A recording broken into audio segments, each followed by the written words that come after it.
Hey GH peeps, what's happening? It's your girl, Twary Babes, dropping that GH late night review for Hump Day. It's Wednesday, y'all, January 24th, 2024. Hope you guys had a good Wednesday. I didn't have a bad Wednesday myself. It's Hump Day, so who can be mad at the middle of the work week, right? 2 more days, peeps. 2 more days. How was GHGHing for you? Any highs? Any what? Any what the? Yes, it was all that and a bag of Kit Kats. It was the juice, baby. I loved it. It was a juicy Wednesday. Some big surprises. Let's talk about it. And today, oh, and before I get going, welcome new subscribers. Welcome to the couch. Hey, current subscribers. Thank you for hanging out with your girl. Hope I get to earn your subscription. Hope you guys stay with me. I really appreciate your subscriptions. I'm at 175 subscribers. I would have never known that I would ever reach that many people. But I am humbled and just thank you. Thank you. My heart is open. Thank you. Overflowed with joy. Thank you. The fact that I can share something that I love dearly and that holds so much memory to me, it's really appreciative. And the community we got, I mean, come on. We got Jay. Did y'all watch James Lott Jr. and Frank Moran? I know y'all did. I seen some of my peeps on there. That's the community I'm talking about. We are all getting together, sharing a great love for General Hospital. And that is so cool, for real. Anywho, it's late, so I don't know if I'll do a General Hospital review today. Might be a little short. I'm gonna try to keep it on budget, but y'all know me. I get in my feelings about this show, y'all. I just love me some GH, and it's just been given. It has been given. But let's talk about it. Let's stop. Let's just get into the storyline, shall we? So it starts off at the Invader. And we got as booking a trip out of Port Charles with what? The business credit card for Invader. I'm sorry. I'm not a fan of Alexis, so this just makes me kind of tickle. I mean, just can you imagine her face? Esme's doing such a great job here. I mean, she's really great and a part of a team. Now she just spent like $2,000 or $3,000 to fly to Paris on my business card and probably a hotel and everything else. And I'm saying to myself, does Esme know that they can track her with that credit card? I mean, she might be able to use it to purchase tickets, but what's she gonna do for cash later? Unless she's gonna rob Kevin while he's on the floor. Okay. Oh, I forgot. Guys, I love your comments. Leave your comments in the comment section. And let me know. I'm sorry. I shouldn't be this tickled by this storyline, but I am. Because Kevin got played. Kevin was trying to play and trying to manipulate Little Ryan. Little Ryan Jr. didn't go well. Just like his brother was running circles around him half the damn time. But anyway, so who walks up but Uncle Kevin? And Esme's like, you spying on me? And he's like, yeah. Well, he didn't say yeah, but he was. He seen you booking them tickets. And he was like, no, I just, seen that you were busy at work. I did not mean to startle you. And she's like, oh, okay. And I'm like, yeah, she was focused on work, all right. She was focused on stealing. And Esme apologizes and say that she's been on edge lately, since Nick stole her ace in a hole. I mean, son. And Kev told her that's, why he was actually there was because, he wanted to see what was going on.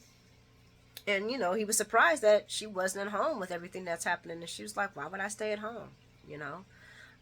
Just sitting there worried about Ace. I gotta find some type of way to move forward. And I said, yeah, so you can cause mass destruction and credit card thievery.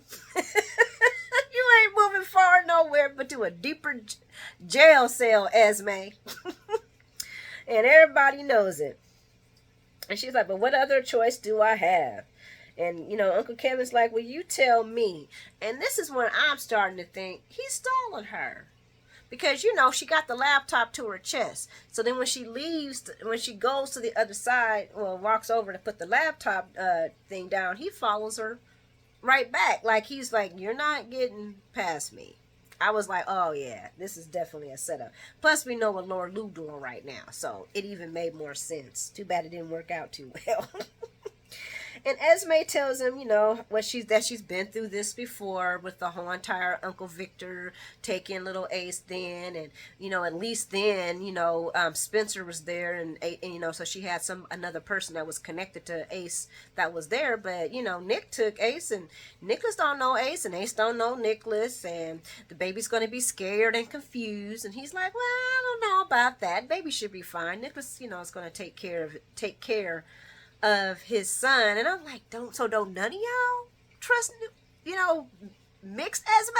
Because it don't sound like y'all telling her that all she need to do is go down to Dante's and say, you didn't give permission for him to take your baby. Because they already said Spencer's hunches ain't gonna really prove nothing. Well, no, it's too late, because I think Heather's gonna blow that out. Heather blows that out the bag. And Esme says, like, yeah, well, okay. Well, did you just come up here to check on me? And when he replies that, how she lived with him and Laura and the fact of her being his niece, I was like, Kev, now I can see through this. What are you doing, Kev? You ain't never, ever, and we all can say, this is what we were waiting on. It's him to step up and say, well, you are my brother's daughter, you are my blood relative, and I think she's probably his only blood relation. I don't know if Kevin and them have any other family. I can't remember the story of them. But I know they had a pretty trauma upbringing. But yeah, I was just like, oh, so now you gonna claim her? Yeah, like she ain't gonna see that coming from a mile away. And he's, because he's bringing up how they, he thought they all got along. And she was like, well, and she says, well, sure, because of Ace. And he says, and you are my niece too. And I'm like, and then he asked her, why didn't she tell anyone? And, why didn't she come to them? And she was like, why didn't you mention go to the police about what's going on? And she's like, the police wouldn't have helped, because Nick is actually Ace's biological dad. So, technically, as far as Spencer's concerned, I was like, what does that do with Spencer? And there's nothing I can do. And Kevin agrees with her. And I'm like, so we just not going to tell this girl that all she gotta do is tell Dante that she didn't agree for Nicholas to take her baby, and that's kidnapping. We just, and I'm thinking the reason why he didn't tell her that is because he probably was waiting for Laura to hear back from Laura to see what Laura says, and then he was gonna back off, because I felt like he was there to stop her from leaving. Didn't work too well for his count. Anywho, Unc agrees, but tells her that, you need to remember that you're not alone, that me and Laura are here for you, that we've had your back this whole entire time. Why didn't you at least come to us? And she's like, well, because that's Laura's family. That's her son and that's her grandson. And even if she didn't side with them, what good is her helping me gonna do? She couldn't find him in the 6 months. How's she gonna find him now? And I'm like, how you gonna find him? Or are you just going after vengeance? See, she ain't even trying to look for her son. That's the crazy thing, is that she could have took that money and at least went to one of the I guess she would have got stuck where she was at. At least she could create vengeance on Trina and Spencer. But then what, Esme? You still don't got your son. That girl didn't think that out through at all. I agree with her mom. She should have played the long game on that. But she did not think it through, because she could have caused way more damage. Where was I at? And then Kevin lets her know, I wouldn't underestimate what Laura would do for her family. And I'm like, no, he's right, because you see what she did with Shar. And now Nicholas ain't in trouble no more. And Spencer, everybody else, I guess he's right.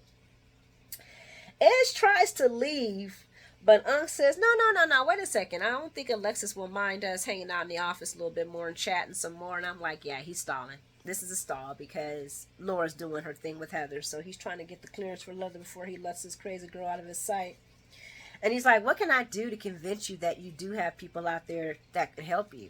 Not play this game of you being the concerned uncle all of a sudden. This would have been better if Laura would have came and seen her and talked to her. But I guess they didn't want to get Laura get conked in the head, so that wouldn't have been nice. Esme brings up the fact that her parents are Ryan and Heather, and how who would want to help the daughter of them. And I'm like, who would want to help you, Esme, period? I mean, well, all of them did when they thought you were the new Ez. Ugh, stupids. And then Kevin brings up, well, you still are Ace's mom. And that right there gets me and Laura. I want you to know that me and Laura are not going to stop getting him home. So even though we don't care what happens to you, we ain't going to stop trying to get Ace home. You are, and then he sits up, and then I think he's really trying to play the role. And I guess he really was. That was the most honest part of the conversation. Is that when he told her that she was a good mom. And then Esme goes back and it says, "But who's done terrible things, or so I'm told."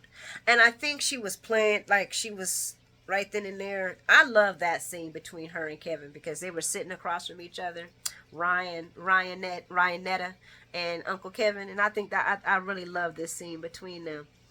And he lets her know, we can't do anything about our past. All we can do is move ahead for the future. And Esme, do you want to change? And she says, I don't think that's possible. He says, anything's possible. Talk to me. And that's when she gets up and she starts going back and forth about how this, and that. And she's come back to him and she's talking again and she starts pacing and stuff like that. And this is what threw me off. Kevin's a pretty smart man.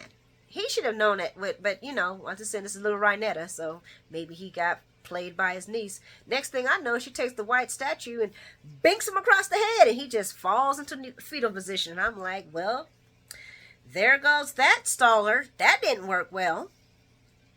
We gonna call this one ahead because Esme says she's leaving. She says you can save your pity for Spencer and Trina, and the only thing I got an angst for is why does this heifer gotta go for Trina? She can go for Spencer. I don't give a damn about that. He's the one who screwed you over with your son.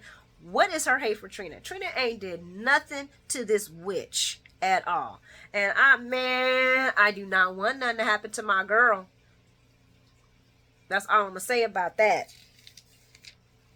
Trina, but I want Trina to knuckle sandwich that. I want Trina to knuckle sandwich her. That's all I'm saying. Carly and all of them used to bang it out. Sam, all of them used to bang it out. If we got to have a bang out, I don't want Trina to be suckered up by her. No, because Trina knows. She knew she didn't trust her from the beginning. She don't trust her now. So I don't want nothing happening to Taviana. Taviana do nothing to you, girl. You better go after Spencer and Nicholas. Leave my girl alone. That I was just like, oh, and just when I hear her just her anxiety towards it's jealous. You so jealous. She's so jealous and petty. And I'm just gonna say now, Esme is I forgot what her real name is, but she's a really great talented actress because she can really make you be like deplorable. You're just a deplorable human being. And don't you touch my Trina, cunt. Just go. So we gonna go on the way to Trina and Spencer's going away party at the Savoy, and Trina is just happy that now she can finally leave, knowing that Curtis is has a strong chance of walking.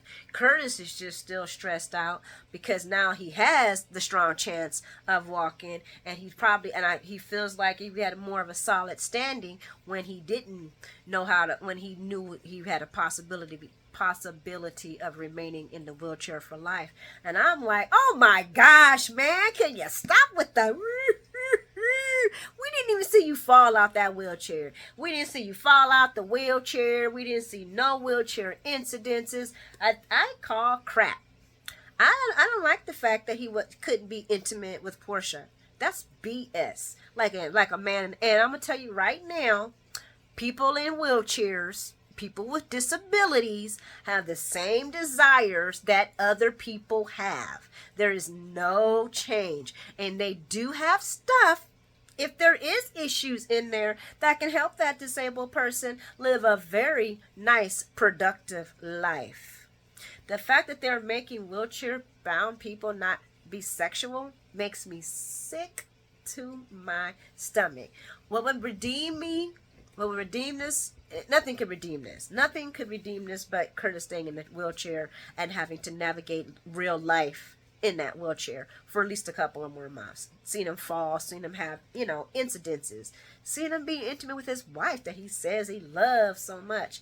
The fact that they act like him and Portia act like he can't be a real man, can't dance, can't make love, can't do nothing. Put her on your chair and swing her around. You should be happy that his life.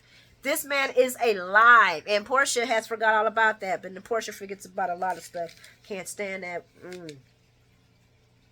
Oh, Portia and Ava do bond, and they will lean on each other as Trina is far away. And I ain't gonna lie, I love the fact that Trina has Ava.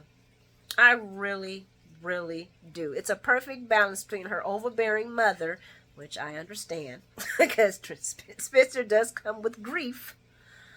But she needs somebody that, that can give it to her and not be grimy. Like Portia, the only time she was ever honest with Trina about how she felt about Spencer was yesterday. When she said, it's not my first choice for you to be with him or to go with him. But how she just treats him so disrespectfully in his face. Do that when your daughter's around too. Don't be smiling in his face when your daughter's around and then being some petty ass chicken head when she's not. Damn wig makes me so sick. And then we're gonna go over to Hat Daddy and Aunt Stella, and they lightweight grilling, discussing with Spencer about his plans in Paris, and he's got a little whatever apartment set up for him. The man got money. He good. They acting like he ain't gonna be able to afford Paris. He been to Paris, and he says, "Oh, I've been to Paris. Paris ain't nothing." Because his aunt was like, "Well, what are you going to do?" "Oh, I'll find me something to do. And I've been there so many times. It's nothing. There's plenty to keep me busy." And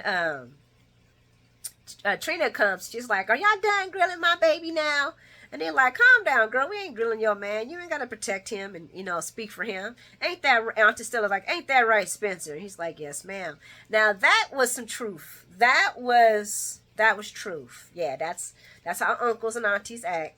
It was funny because this man's rich, but still, that's how aunties and uncles act. I almost felt like that was when I brought one of my first boyfriends home. That's exactly how they were acting. Just like that. "Where you from, boy? What you doing, boy? Where you work at, boy? What your parents doing, boy? What you do when you're not with my daughter, boy? with my niece, boy?" That's exactly how they act. It's insane. And then Spence and Joss and Trina, I love that. And I'm like, "Where's Dex? Is Dex at work?" Sonny couldn't let Dex have. Is he meat hooking somebody? Dex out there meat hooking people probably. Who knows? And there's a discussion about Laura's missing and not at the party. And I'm like, what does it matter that she's not? The mayor's not here. Oh my God. She's like 80 years old, Trina. Why are you worried about her being there? Your friends are there. That's all that should matter. You're a young person. And Spencer thinks it's, because Laura's mad at him about what he did. I don't think she's going to be mad at him after she's done with that meeting with Heather. And Josh finally, and then they talk about, Josh is like, they're like, "Oh, I'm going to miss you, girl. I'm going to miss you too, boo." I'm like, "Ooh, yeah, yeah." They're like, Josh, and Teresa's like, "I really wish you could just go with me." And Josh is like, "Well, yeah, I would too, but I got my classes at PCU. But girlfriend, my daddy got that plane, that never-ending bucket of plane ticket money that I can use to go wherever I want, because my daddy is a zillionaire." So I'll be up in spring break. And Spencer's like, "Wait a minute, excuse me? Don't I get a point of view?" They both look at him. No. I thought that was so cute. It was really like, young love kind of thing. And then, I want to get to that point. Okay, so Trina, Adam, I mean not Adam, Trina. Oh my God. So Spence says, "Let me check my phone," and while he's checking his phone, the conversation comes up about Nick taking the baby, and Trina's like, "Yeah, that's just crazy. I heard about that." And then he's like, grabs him. He's like, "Look, Esme's back. Nicholas, I take my Nicholas. As much as I hate him, he's still 10,000 times better than that crazy ass Esme." Because she's back and in action. And Joss is like, Joss is like, "Why do you tell us that he was back?" He's like, "I am telling you now, okay? This all just happened, okay? Everything just happened. She's back, and we're leaving." No, he said she's back, and Joss is like, "Well, I've been wanting Esme all this time. I'll get the real Esme out." And I'm like, "Oh God, Joss, this is not the girl you want to be messing with right now. Okay, Joss? She lost her baby. She's deadly. I would not mess with Esme. She has no she's taking people out." And it was so funny that she didn't mention Joss as one of the people that she wanted to be on her hit list, but whatever. And they're like, "Girl, you better be careful." And Josh was like, "No, I'm be good. Y'all just go ahead and enjoy Paris, and don't let Esme steal any more joy from you." I'm like, "Girl, Esme will steal your life, Josh. You don't know who you dealing with. This girl's on a whole entire different kind of situation right now." So then we're going to go on over to Portia and Stella, and they catch up and discussing Spencer and the turmoil that follows him, and it better not come, and they would rather him not be going. And I'm like, "Well, why didn't you just tell Trina the honest truth? I don't want him going with you. I know you're going to choose him, but I don't want him." But I guess she did say that. She did say that yesterday, first time she told the truth. Anyway, and I think we talked about Hat Daddy and Curtis. I think we talked about everything. Yeah. Okay, so I guess we'll just talk to did I talk about Trina and Ava? I said Avery. Oh my God, Ava. Trina and Ava. And Trina's thanking Ava for everything, and then Ava gave her a list of smaller art galleries that she can go to while she's in Paris. Ava's just phenomenal with Trina. I'm glad they gave Ava, and I gave Ava Trina, but I'm glad they allowed that relationship to because that helped her with Kiki. Because all these things is the things that Ava would be doing for Kiki, But so she gets to do this with Trina, and that makes my heart happy. Ava can be a humbug, but she does, she's paid for a lot of her pain, and losing Kiki was the biggest payback. I mean, that was the biggest arc change there for Ava right there, man, losing her daughter. Woo! When that scene, I was crying my eyes out when she was called her full name and told her to get off that gurney. And then she started screaming and saying, "Not my daughter." I was like, "Not my baby." My baby's sitting right next to me. It hit me. Man, it hit me. So I am so happy for the Trina-Ava connection. That just makes my heart so happy. Plus Ava's zazzy and Trina's zazzy. That just blends. And when Portia's being oppressive, Trina needs that zazzy firmness from Ava. Reality checks from an honest point of view. And it's so funny that Ava's more honest than Portia. And that isn't that amusing? Ava is more honest than Portia. Y'all let me know what y'all think about in the comments. If I had a chance to do a poll, I would do a poll on that right now. But and then Trina lets her know, this internship, everything that's happened was because of you. You opened my eyes. You gave me confidence. You gave me encouragement. You supported me. You know what I'm saying? You did so much for me. And Ava's like, "Oh, honey, you think too highly of me." She's like, "No, I beg to differ. I think I'm right and you're wrong." And I was like,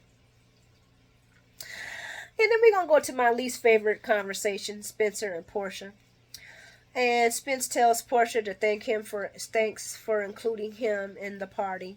And Charles snidely ass says, "Well, actually, Cass threw the party. Why can't you just say, well, you are my daughter's man, and she chooses you. And I might not agree with it, but I'm going to stand by my baby. You just better not hurt her, okay, honey? And you better take care of yourself." That's all she had to say. Because If that was in my shoes, mm, I would not be a face with him that I wouldn't be in front of my daughter. My daughter will know, and her man will know that I don't like them because they both will know. It won't be no, well, I'm all smiling in his face when she's around, and then as soon as she goes and turns around, I'm all snarling at him. That's just so fake. Ugh, I just can't stand Portia. And she tells her that that her daughter's happiness is so very important to him. And she, she was honest about this part, and I understood this part. And she's like, I don't doubt your feelings. I just don't want your troubles and your insanity following my daughter here anymore or in Paris. I'm afraid, Portia, that's unfortunately not going to happen because we're going to have a very much hot, aggressive young lady chasing after them. And we got Portia and Trina, and they're like, no tears, and you're gonna make me cry. And she's like, I can't help it. My little girl is all grown up and headed to Paris and having fun with all the experiences that you could possibly have. And I am so in awe of your beauty and your strength and your wisdom, and I'm going to miss you. And I thought that was beautiful. Love, love, love. And Curtis gives a toast to Trina and Spencer. Much love and best wishes on your exciting adventure. And Spencer is so excited and looking forward to the future with Trina. And I'm just like, damn, it's about to go down in the burning flames. I hope they can get away for just a little bit. I'm going to briefly talk about Molly and Christine because what we thought was happening is happening. Molly's being overbearing, bringing over groceries, trying to rearrange Christina's refrigerator. Goes and sees, oh, Christina actually has food. And she's like, well, and she's like, you're taking this serious? And Christina's like, yeah, I want to eat healthy for the baby boy or baby girl.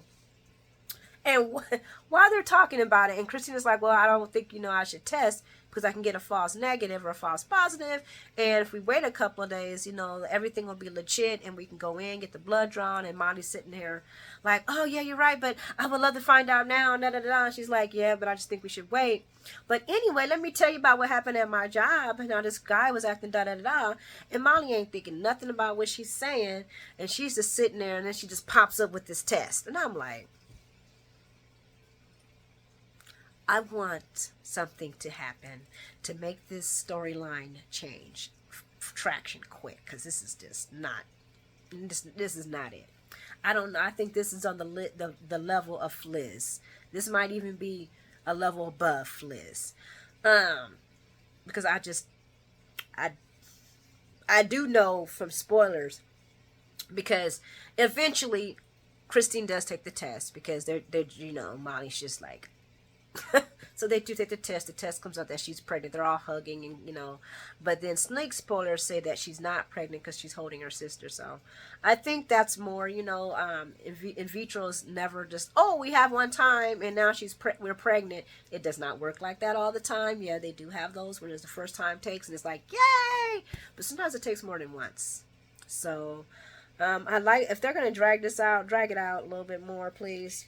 Oh, but then Christina, I want to talk about that. So Blaze texts Christina and she's smiling and looking at the text. And Molly's like, who is that? And then Christina lies and says it was some man at her job texting her that she's kind of, he's kind of courageous, kind of this. And she's describing what I'm guessing. Because I don't think Blaze is all that. It's Blaze. And I'm like, so this is the double life? You have to lie to your family about who you love? Did y'all discuss that you have to lie to your family? I mean, why be with somebody and you have to lie to your family? That just sucks. But anywho, we're going to get off of them. Because like I said, Sneak Peek says that maybe she's not pregnant. And we're going to go over to Maxie James and Felicia Spinelli and Cody. And this was another highlight. And if it just wasn't the storyline, well, it is a storyline because I like Maxie and Spinelli and I do want them to get back together. But it was just how Cody and Spinelli played off on each other. And I would definitely like to see way more Spinelli than Cody. That's the first thing, okay? Second thing, they actually did play it well off of each other. I really did like it. So let's get it going. So, Felicia and Spinelli are, because Cody, who, Maxie and her financial woes. Felicia and Spinelli discuss the new living arrangements and that they're going well financially, and especially family time. And Spinelli really loves spending more time with his daughter full time. And Cody shows up, and and Spinelli's like, "Sorry, we don't need cookies." And Cody's like, "Well, I ain't selling them." So that's good. And he brings James some riding cowboy boots, which are too big, by the way. But he brings James some riding cowboy boots because the boots that Auntie Nina got just this Christmas, which was maybe, what, 3 or 4 weeks ago, are already too small. And Maxie actually says, yeah, they were, I was kind of edgy about them being too small. And James was like, they bite my toes. They pinch my toes. Mom, they pinch my toes. And we do not want this baby's feet looking like Curtis's. Y'all seen them fugly things, man. They were gnarly. Oh shit! And Spinelli makes a little spliff about you should have asked Maxie before you did it, because she's like, these are really expensive. And he's like, what else am I going to spend my money on? And I love that the fact that the kid likes that the kid likes horses and he's serious about it. So he tries them on. Like I said, they're too big. He's like, well, I guess I don't know about, buying, boots, but let me go out here and call the guy and see if we can, get this fixed. So he gives him a call, and of course Spinelli, runs out behind him, and he's like, I see that you're trying to take advantage of Maxie's generous nature. And Cody's like, says the guy living in her house. Just like a big brother, right? And then he brings okay.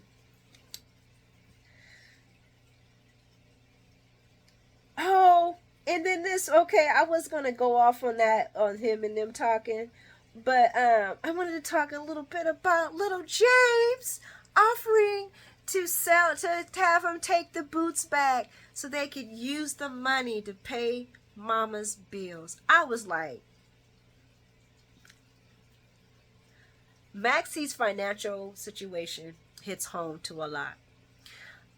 Even if it's not about using your credit cards, just struggling as a single mom, that's some real stuff. And as a single mother myself, having my son, I'm trying not to get all mushy, having my son do that for me too, it touched me. It touched my heart, because my baby is so humble, okay? He's not too humble now. He's a grown man, but he was a very humble young man. And there were times when I could not get my kids, like, they would have Nike, but it wouldn't be like the J's and all that stuff. And my son would take $125 and buy 3 pair of Nike shoes at the outlet. And they weren't even like, but they were his style, and he would rock them, and he would put his outfits together clean as hell, okay? I was just so proud of my baby. But I know that he got bullied, he got teased, because of course he wasn't wearing the new clothes. But I remember him saying, well, Mom, you're doing everything for me. You're doing everything for me. I see how hard you work for me. Okay, I'm good. I'm sorry. Oh, that part just brought me to tears. Because I remember feeling just like Maxie, ashamed that I could not give my child what he wanted. And he wanted to sell something that was his, or take less, or get teased and bullied because his mama couldn't afford to give him the things, or couldn't, because she had to pay bills. I felt Maxie on that. I was, I felt her when she says, I need a minute. Like, I think I need a minute right now.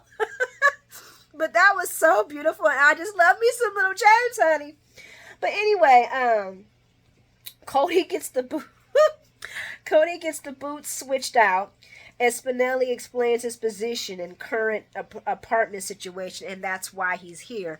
Plus, I'm paying rent. That's my daughter, and this is that, And Spinelli starts running down Maxie's unfortunate love, toxic affairs, and the men that were, around little James, and how she doesn't deserve this, and little James just needs something solid in his life, and he doesn't want her to get hurt again. He's like, and he's like, wait a second. That's not That's not what I'm here for. I'm not trying to romance my sister. I mean, he didn't say sister, but we know what he meant. And Smelly's like, she doesn't believe him, and she knows that he's a scheming blackmailer. But he's just walking around like a with his rugged cowboy charm. I love Spinelli and how he puts things. And Cody says, "Wow, so you think I'm charming?" I just see, that's what I'm saying. Like, I just love how they play off of each other, because this Smelly's like, "No, I don't." Okay. And James tells his mom that he hears her when she talks about her bills. And she tells him, of course, that he shouldn't be listening to grown folk talk. And Grandma adds that, money is a grown-up problem. And you have better things to be focusing on, like horses and fun stuff like that. And I remember telling my son the same thing. And my son's like, "Yeah, Mom, but I'm older and I can see. You're doing this all by yourself. And I love you." And I love him. I love both my children. They're my babies. I love all my children. I love all my babies. All my babies. But anyway, I have 3 more children. My stepkids, but I call them my kids. But anyway, I'm getting off subject. Spinelli tells Cody that, Maxie deserves better than him. And Cody tells him, "Look, man, I see Maxie like I see little James, like I see Max, and like I see Felicia. I see, that's my family. Like by blood, really, that's my family. Well, not by total blood with the rest of them, but by Mac, that's my dad. That's my family." And of course, he can't tell Spinelli that, but that's how he tells him how he sees it. But if you want to get with Maxie, man, I mean, I'm not standing in your way. And Spinelli's like, "Well, that was a long time ago. I mean, that was in the past." And he's like, "Well, you need some help in the love area? Because I got you." And I was like, "Yes, I love it." Yes. I like them. I like them. So we're going to mosey on over to the last and most exciting story of the night. And that's Laura going to go see Miss Heather Weber. And Heather is honored to have the mayor, and saying now she going to have some bragging rights because the mayor came to see her. Whoop, whoop. And then she offers her condolences about Bobby Spencer and brings up all the estrangement between Bobby and Laura in the past. And I'm like, well, Heather, because Heather was there. Y'all got to remember, Heather wasn't always, in the orange. Heather was another natural born citizen of Port Charles. She was just always on her mess. But yeah, and Laura's like, "Let's stick to the point of why I'm here. I am here because of my grandson, Ace." And she's like, "You mean our grandson? He's mine too." And I was like, Good check, Weber. I like that.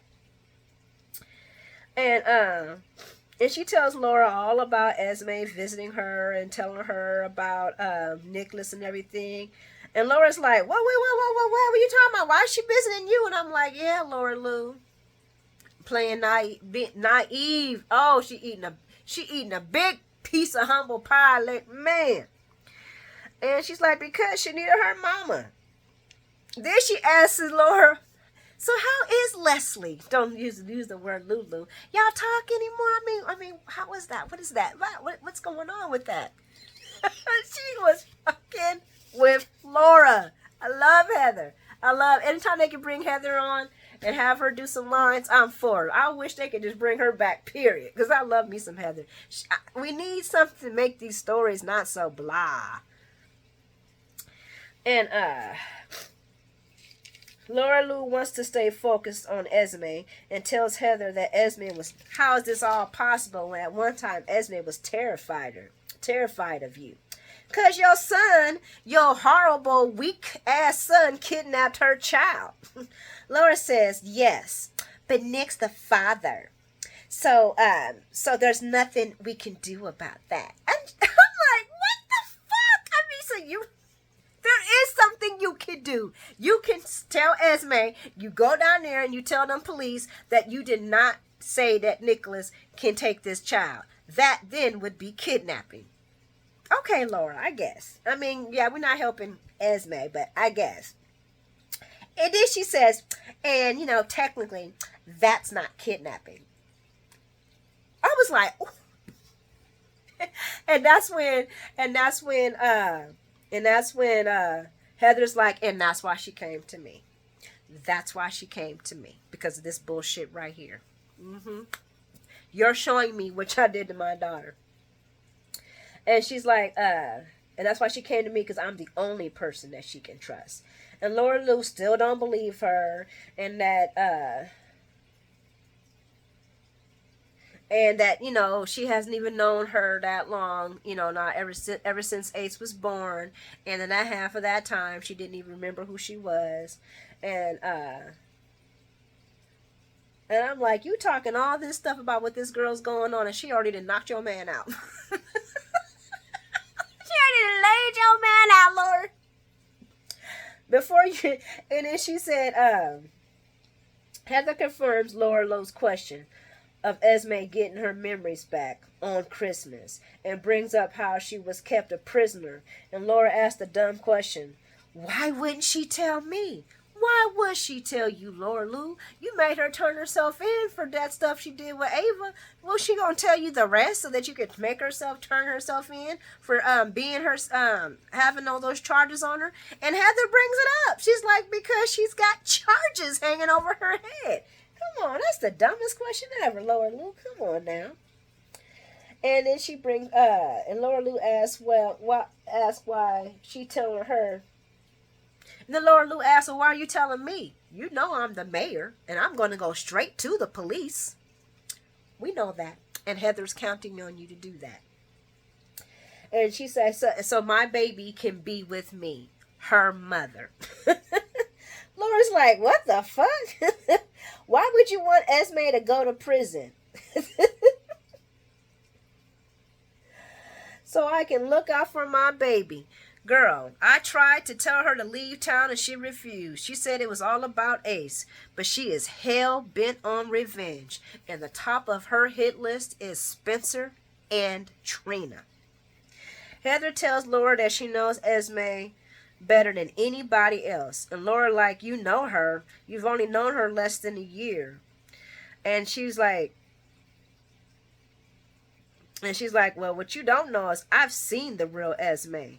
And she is just like me. Well, she does have a little bit of her father in her too, unfortunately. Heather asks Laura for help. She's worried that Esme is going to get herself in deeper trouble if she goes after Spencer and Trina. And she wants to save her from herself. And she says, please, please help me find my daughter. Help me find Esme before she does something terrible and has to end up spending all her life. Because what Heather don't want is Heather wants her daughter to go to jail. Yeah, so she can be in Penville with her. But Heather don't want her daughter to do something that can get her the death sentence or get her the death unalive sentence or something where she won't be sent to her. Some should be sent somewhere else. Heather wants her to be sent home to her so they can, work together to break out and go find Ace. Because that was Heather's whole entire plan. Anywho, guys, I am done for tonight. If you like the content, please like and subscribe. Hit that like button. Hit that subscription button. You guys have a wonderful night. Thank you for tuning in. Guys, be beautiful and be great. See you tomorrow. Mwah, mwah, mwah.